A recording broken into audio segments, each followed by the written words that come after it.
With that hope, I ask unanimous consent that the Senate proceed to the consideration of the following nomination. Calendar number 239, Michelle Jean Sisson of Maryland, a career member of the Senior Foreign Service Class of Career Ambassador, to be an Assistant Secretary of State for International Organizations. Oh, and that, I'm sorry, that the nomination be confirmed, the motion to reconsider be considered made and laid upon the table with no intervening action or debate, that no further motions be in order than the nomination, that the President be immediately notified of the Senate's actions. Is there objection? President. Senator from Missouri. Reserving the right to object, Mr. President. I understand that multiple of my colleagues have objections to all of the nominees that the Senator from New Jersey is going to offer this evening, so I will be here to object on their behalf and also on my own behalf with regard to a few of them. I want to address one of those nominees, Julian Smith, the President's nominee to be United States Ambassador to NATO. This is a nominee to whom I object myself, and I want to explain why briefly. Before I do that, however, I just have to make one comment on the Senate Majority Leader's remarks about his own inability to get these nominees confirmed. Now, I agree that many of these nominees are important, and that is, in fact, one of the reasons we should have a vote on them. The ambassador to NATO, for instance, as I'm about to argue, is a very important position.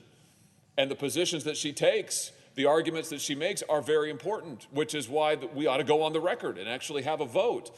But the Senate Majority Leader's comments, as if he has no control over the calendar. He's the majority leader of the United States Senate. He decides when we vote. He decides what we vote on. What are we doing now? The floor is empty. We could be voting. What are we doing later this week? He's gaveling us out of session so that members across the aisle can go on a field trip to Glasgow, Scotland. We could be voting.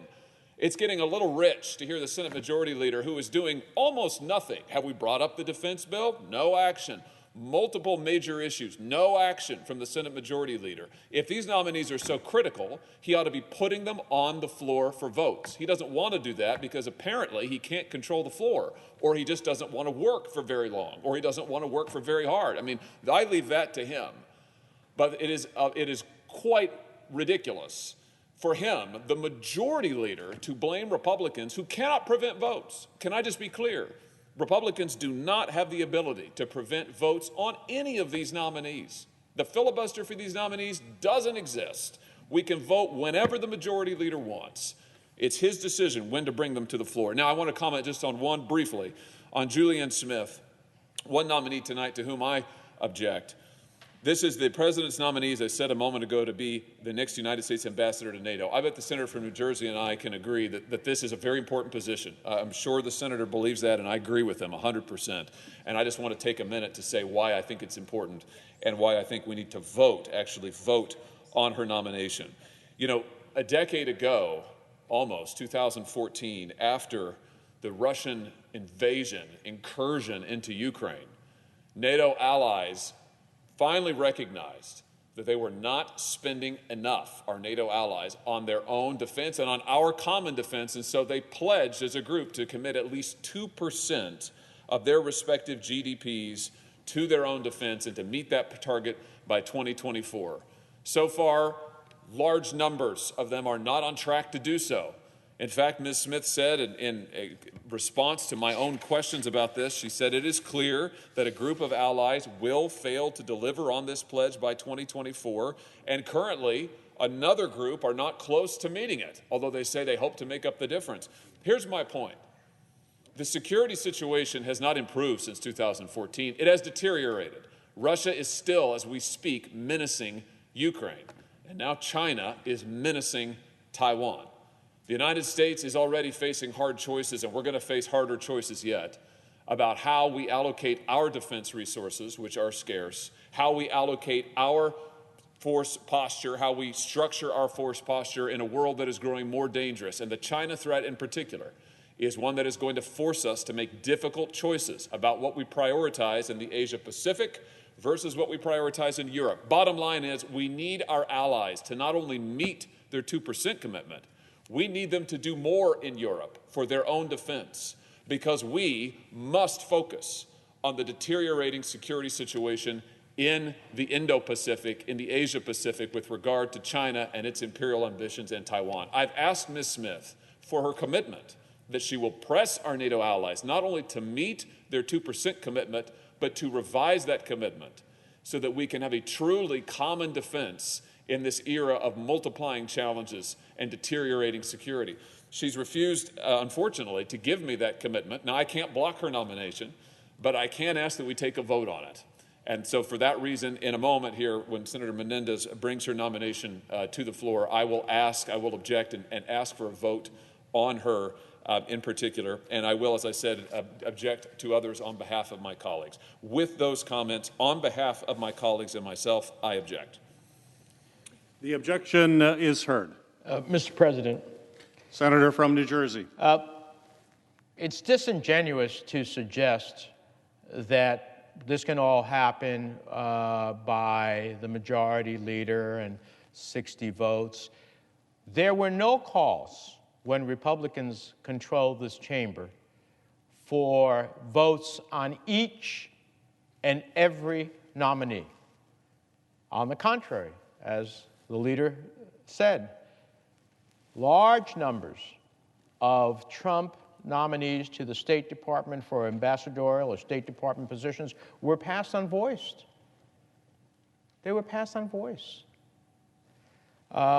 And I don't know, in the case of NATO, I think the nominee made it very clear before the committee. I know that our colleague is not a member of that particular committee, but she made it very clear before the committee that she was advocating for all of our allies to reach their 2% commitment. And what better way to achieve it than to actually have an ambassador at NATO to pursue that goal? But if you don't have anybody there, guess what?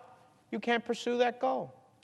So let me try again. I want to ask that it be in order to make the same request with respect to Executive Calendar 327, Ann A. Witkowski of Maryland to be an Assistant Secretary of State for Conflict and Stabilization Operations. Is there objection? Mr. President, on behalf of my colleagues and myself, I object.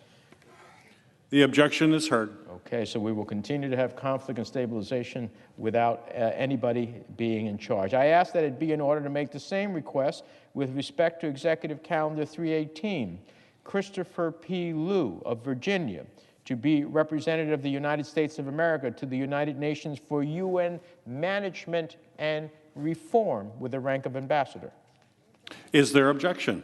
Mr. President, on behalf of my colleagues, I object. The objection is heard. Here's an example. We want reform at the UN, but we can't put the person there in charge of helping us reform the UN. I ask that it be in order to make the same request with respect to Executive Calendar 462, Julieta Valls Noyes of Virginia, career member of the Senior Foreign Service, class of career minister to be an Assistant Secretary of State, Population, Refugees, and Migration. Is there objection? Mr. President, on behalf of my colleagues and myself, I object. The objection is heard. All right. Heard a lot of my colleagues talk about how we should get more SIV people from Afghanistan. This is the person who could help us do it. I ask that it be in order to make the same request with respect to Executive Calendar 437, Julianne Smith of Michigan to be the United States Permanent Representative on the Council of the North Atlantic Treaty Organization with a rank and status of Ambassador Extraordinary and Plenipotentiary. Is there objection? Mr. President, I object. The objection is heard. I ask that it be in order to make the same request with respect to Executive Calendar 461, Marcia Stephens Bloom Bernacat of New Jersey, a career member of the Senior Foreign Service class of the Minister Council to be Director General of the Foreign Service. Is there objection? Mr. President, on behalf of my colleagues and myself, I object. The objection is heard. I can't wait to hear the next objection to someone who would be the ambassador to Israel. To Israel.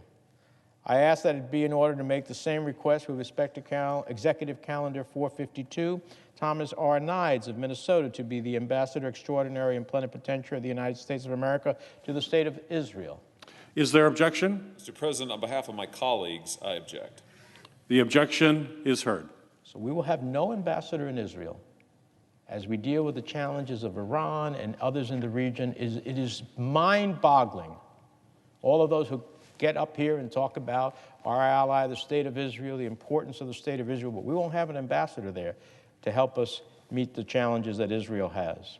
I ask that it be in order to make the same request with respect to Executive Calendar 443, Michael Carpenter of the District of Columbia to be the U.S. representative to the Organization for Security and Cooperation in Europe with the rank of ambassador. Is there objection? Mr. President, on behalf of my colleagues, I object. The objection is heard. Well, let's see if we get a lucky one. I ask that it be in order. Let me withdraw that. I ask unanimous consent that the Senate proceed to the consideration of the following nomination. Executive Calendar number 453, David M. Cohen of Pennsylvania to be Ambassador Extraordinary and Plenipotentiary of the United States of America to Canada. That the Senate vote on confirmation of the nomination. The motion to reconsider be considered laid upon the table with no intervening action or debate. That no further motions be in order to the nomination. That the President be immediately notified of the Senate's action. Is there objection? Without objection, the clerk will report. Nomination, Department of State, David L. Cohen of Pennsylvania to be Ambassador Extraordinary and Plenipotentiary of the United States of America to Canada. The question appears on the nomination. Yeas and nays? All those in Oh, I'm sorry, I withdraw that. all those in favor will say aye. Aye. Opposed, nay. The ayes appear to have it. The ayes do have it. The nomination is confirmed. Thank you, Mr. President. Mr. President.